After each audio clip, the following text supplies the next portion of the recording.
Welcome to the Tech Egg. Don't get scrambled. Enjoy the video.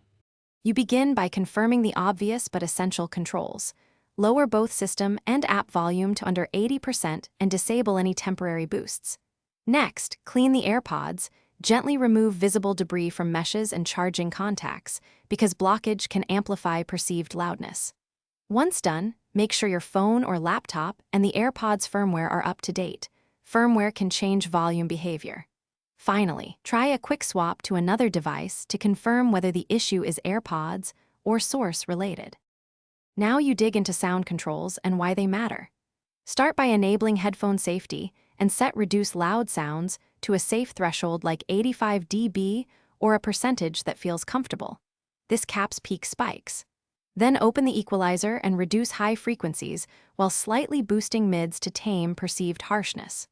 Also inspect audio balance and mono/stereo toggles. Imbalances can make one side sound overly loud. Make iterative adjustments, testing with songs you know, because small EQ change. Finally, you perform restorative actions to end the process.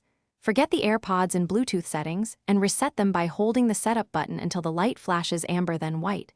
Repair and test at moderate volumes to confirm the fix. Make sure you wear optimal tip sizes for a correct seal, since fit changes perceived loudness. If it still feels too loud, contact support for a diagnostics check. Troubleshooting tip: if only one device exhibits the issue, factory reset that source before assuming hardware failure. Thanks for watching. Consider subscribing if I helped unscramble your problems.